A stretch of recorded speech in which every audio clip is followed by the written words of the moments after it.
उत्तर भारत की film city के नाम से मशहूर नोएडा स्थित मारवा स्टूडियो में 3 दिवसीय चल रहे 12वें ग्लोबल फेस्टिवल ऑफ जर्नलिज्म कार्यक्रम के तीसरे दिन के पहले सत्र में रीजनल मीडिया इन नेशनल पॉलिटिक्स विषय पर चर्चा की गई।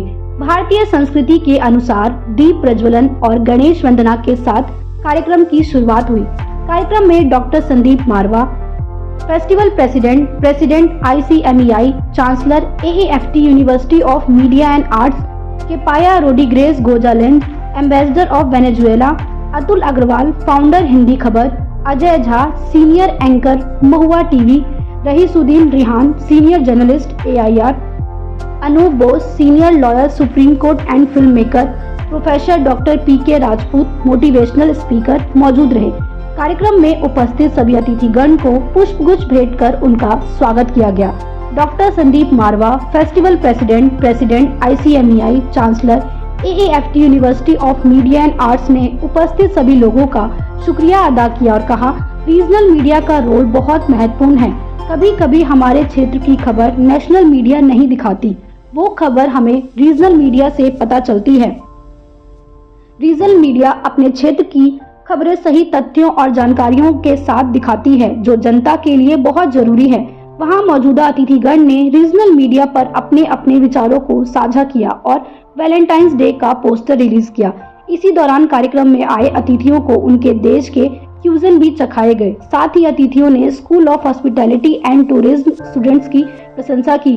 कार्यक्रम के दूसरे हॉल में Capaya Rodriguez Gonzalez, ambassador of Venezuela मौजूद रहे, जिसमें एर एंडो इन ला मेमोरिया फ्लोइंग इनटू मेमोरी फिल्म की स्क्रीनिंग की गई।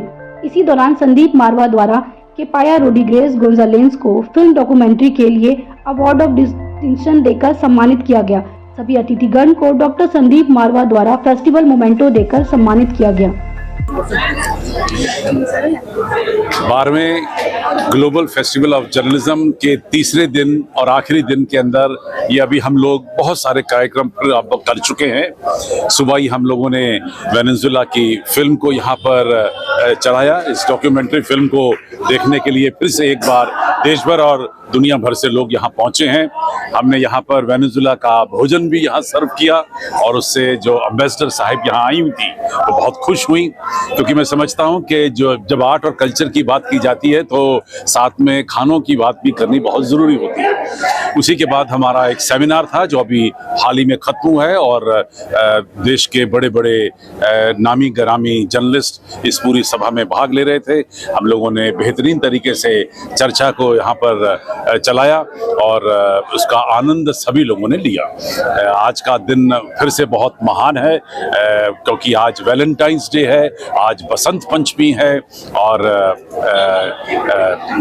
सरस्वती की वंदना आज होती है। और इसके साथ साथ आज हम लोगों ने 1 मिनट का मौन भी रखा, क्योंकि जिन फौजियों को हमने पुलवामा के इस हादसे में खोया था उन्हें हमने आज फिर से याद किया है। आने वाले थोड़ी देर में बहुत सारे और कार्यक्रम होने जा रहे हैं। हम लोग अब थोड़ी देर में यहाँ नुक्कड़ नाटक देखेंगे। उसके बाद शाम को एक ज़बरदस्त फैशन शो का आयोजन किया गया है और उससे पहले जो सबसे महत्वपूर्ण कार्यक्रम है अवार्ड्स का, क्योंकि हमें ये कहते हुए बड़ा हर्ष होता है कि हम लोगों ने महात्मा गांधी के नाम पर एक जर्नलिस्टिक अवार्ड की रचना रची थी, जिसका नाम है Mahatma Gandhi national award for promotion of journalism, और उन अवार्ड को आज यहाँ से दिया जाएगा। उसके साथ ही global award, excellence award for journalism, कुछ ऐसे लोगों को भी सम्मानित किया जा रहा है जिन लोगों ने अपने इस जर्नलिज्म के क्षेत्र में महत्वपूर्ण काम किए हैं। ये कार्यक्रम थोड़ी देर में शुरू होने वाला है और मैं समझता हूं कि आप सभी को फिर से एक बार निवेदन। मेरा एक्सपीरियंस बहुत अच्छा रहा और AAFT में आना हमेशा से बहुत सौभाग्यशाली समझता हूँ मैं खुद को। और संदीप मारवा सर के साथ आना, उनके साथ बैठना, उनको सुनना, उनको देखना, ये वाकई बहुत अच्छा और सुखद रहता है। और मैं मौके ढूंढता हूँ कि कभी आपके AAFT में कोई प्रोग्राम हो और मैं वहाँ जाऊँ और बच्चों से बात करूँ, मारवा सर को सुनूँ। यहाँ की जो फीलिंग है इस इंस्टीट्यूट की वो बहुत डिफरेंट है, बहुत पॉजिटिव है। सर, आपने रीजनल चैनल को लेकर और नेशनल चैनल को लेकर कहा है अंदर इवेंट में, तो उसके लिए क्या कुछ कहना चाहेंगे आप? मैंने बहुत कुछ बाहर अंदर कहा है, और बाहर में सिर्फ ये कहना चाहता हूँ कि जो नेशनल मीडिया है ना, वो एक परसेप्शन बनाता है, देश में एक नैरेटिव बनाता है।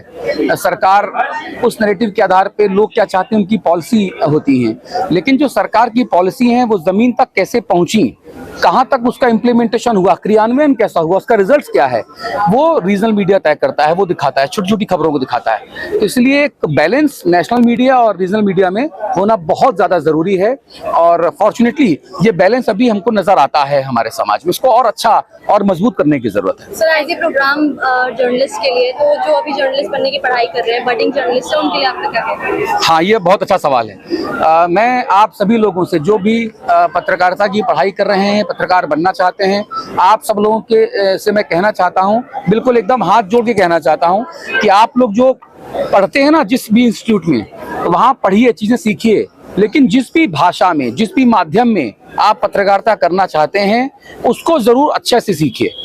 अगर आप हिंदी में जाना चाहते हैं तो आपको हिंदी अच्छी आनी चाहिए, इंग्लिश में जाना चाहते हैं इंग्लिश अच्छी आनी चाहिए। आजकल हमारी जो शिक्षा पद्धति है वो ऐसी हो गई है कि हम ना तो हम हिंदी बोल पाते हैं ना हम इंग्लिश बोल पाते हैं, हम आधा हिंदी बोलते हैं आधा इंग्लिश बोलते हैं, हमको समझ नहीं आता है। हाँ, एक नेताजी हैं जिन्होंने एक बार मंच से कहा 35, राहुल गांधी जी 35, मुझे समझ नहीं आया 35 के, ना तो 35 है ना तो 36 है। तो मेरा मानना है कि आप लोग 35 कभी ना बोलें, आप लोग या तो 35 बोलें या तो 36 बोलें, और उसके लिए करना ये है कि आप लोगों को जो भी भाषा में आप पढ़ रहे हैं, संवाद कर रहे हैं, उसको अच्छे से पढ़ें, अच्छे से समझें, पहला। और जितने भी मीडिया के स्टूडेंट्स हैं, हिंदी में टाइपिंग जरूर सीखिए, ये मेरा मूल मंत्र आप सबके लिए रहेगा। अगर आप लोग हिंदी की टाइपिंग अच्छे से करना चाहते हैं, करना जानते हैं यूनिकोड फॉन्ट में, तो यकीन मानिए कि आपको अच्छी सैलरी में पहली जॉब तुरंत मिल जाएगी।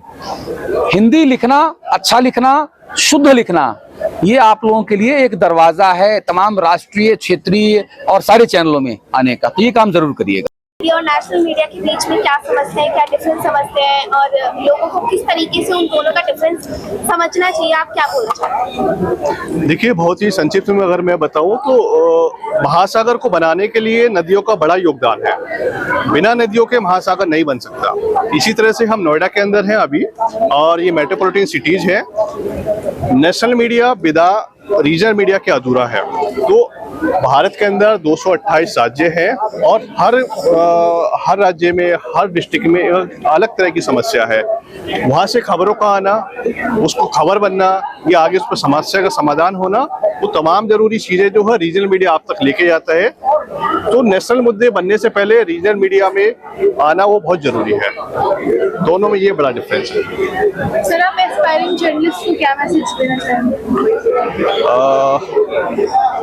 देखिए, मैं 3 से 4 चीज बोलना चाहूंगा जो इस फील्ड में आ रहे हैं या कर रहे हैं। सबसे पहले तो खुद को पहचानिए, ठीक है। भेड़ चाल को बिल्कुल फॉलो मत कीजिए। मैं बहुत लोकल लैंग्वेज में बात कर रहा हूँ, मतलब कि आप खुद से, मतलब किसी से इन्फ्लुएंस होने की जरूरत नहीं आपको। आप खुद में आप मतलब कि जो आपकी काबिलियत है, हो सकता है आप अच्छे से आपके आर्टिस्ट बन सकते हैं, हो सकता है अच्छे एंकर बन सकते हैं, और आपको सब कुछ तो नहीं बन सकते आप। तो आपका जो एक मैसेज है, जो आप एक